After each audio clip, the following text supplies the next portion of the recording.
Hello crafty friends, it's Jess from jesscrafts.com, and today I'm here with the second set in the Newton's Nook Design September release called Touchdown Tales. I think there are quite a few people who are going to be really excited about this stamp set. I haven't seen a lot of football stamp sets out there, but then I will admit that I'm not a fan of football.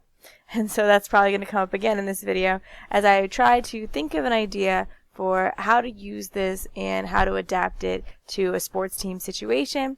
But in this stamp set, I really like Newton, the football player, and I like the bear holding, it's Winston the bear holding the football with the jersey, because I think those two could be easily customized.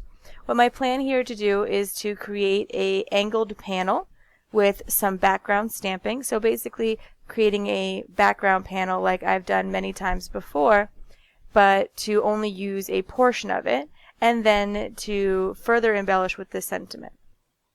In order to create this background panel, I'm going to be doing some tone-on-tone stamping. And I'm going with some grays because some of the football fans in my life are Raiders fans. And that's probably not the most exciting team colors since they're basically silver, black, and white, but I'm using gray in this instance. And so my card does come out very monochromatic, but I think you could easily switch it to whatever your team is and choose one of the team's colors to do the monochromatic panel here, and then incorporate some of the other team colors later on in the card, possibly with the sentiment stamping that I'll do. And I'm just using the two really small solid stamps in the set to create a quick background. There's a football and a star, and that way there's no coloring necessary, but you can add in color quickly. And I like that the star is much smaller than the football. I'm always looking for little tiny stamps to fill in the space when I do these backgrounds. And I don't have to worry about stamping off because I'm working on my Ranger craft sheet, so that ink will just wipe right up, but be aware that it's there and so you don't accidentally move your project into it. Now I'm going to mask off the back of my card because I will be stamping my sentiments right onto the card base, and I'm going to be maintaining that angle with the stamping.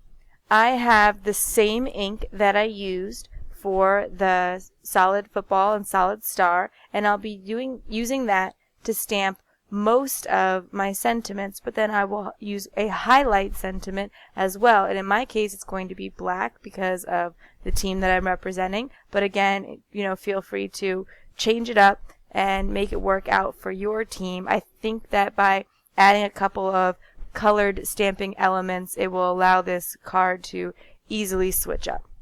And that was kind of my idea, because then I could use this as a go-to idea for another football fan. I could switch it up. So anyway, to get focused on the stamping, I am again just following that angle. It can be a little bit tricky, but my clear block has some lines on it which allow me to position things a little bit easier, and also just the nature of clear stamps makes the positioning easier, as you can see right through. But I definitely suggest take your time, don't rush, because if you do make a mistake, it's going to be pretty hard to cover up. With the bold sentiment, the highlight sentiment, what I chose to do was I stamped that first in the second row, and then I stamped all of the other gray ones around it to fill it in. For today's coloring, I'm going to be using Spectrum Noir colored pencils. I've had a lot of people, and especially my 3,000 subscribers giveaway, ask if I could use colored pencils a little more often. I do tend to reach for my Copics, as they are just sitting right there on my desk, and I find them to be quick to blend. But recently I found a colored pencil blending tool that makes the colored pencil blending process go a little bit faster, and I think actually results in a smoother blend than using the Gamsol. When I first started with colored pencils, I'd only known about the Gamsol, and I hadn't heard of this colored pencil blender, which I'll be showing. It is just called exactly that, a colored pencil blender. Mine is from Michaels and is the Artist Loft brand, but I've also seen it on Amazon under the Finesse label, and I will link to it in today's video. I don't currently see it at Tupelo Designs LLC, which is where I typically get my supplies, but I think that it's a very unique tool and allows you to blend really easily. So here it is, and it has a fine tip and a brush tip.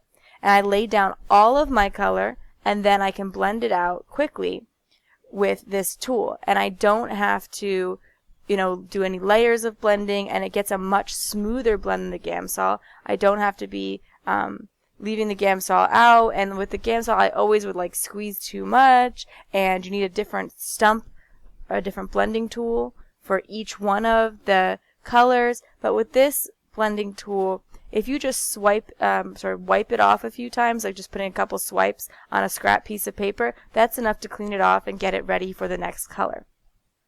In my coloring, I'm using the same shading principles that I do with Copic markers, but I am starting with my lightest color, building on a little medium, and then building on a little of the dark. I don't blend it out with the lightest like I would with Copics. Instead, I blend it out with the blending tool. So that's the main way that it's different.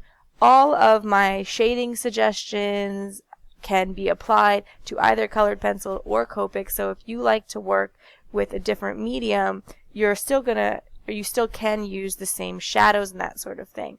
But in terms of the build up, I find that it's best to go with a really light hand with the colored pencils, and then if you feel like it's not getting dark enough, then you can go in with a darker hand or a heavier hand. But I do suggest being careful that you never press so much that you're making indents into the paper. That's something you wouldn't have to worry about with Copic markers, and you'd want a light touch generally with them.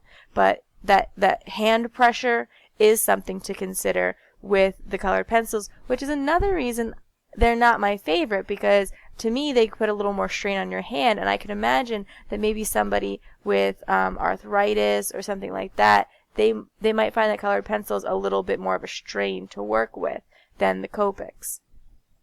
And I'm doing some gray pencil blending here. I forgot to swipe off my marker in between, and so I did have a little touch of the brown in the gray area, but it's hardly noticeable. I don't even always swipe off the marker, and there isn't too much transfer. So I much prefer having one tool to blend all my pencils and a bunch of blending stumps and the Gamsol and all of that. So I fussy cut out Winston, and I popped him up on some foam tape. I added an extra layer of sentiment because I felt like, kind of probably want to adhere to that rule of thirds, because 2 lines just wasn't working for me. It didn't seem to take up enough of the card. I kind of wanted 2/3 of the cards full, and also it's just kind of that thing that things tend to look better in odds. And so again, I found I tried not to use them, and it worked out that it just worked. It looks better with the 3 rows.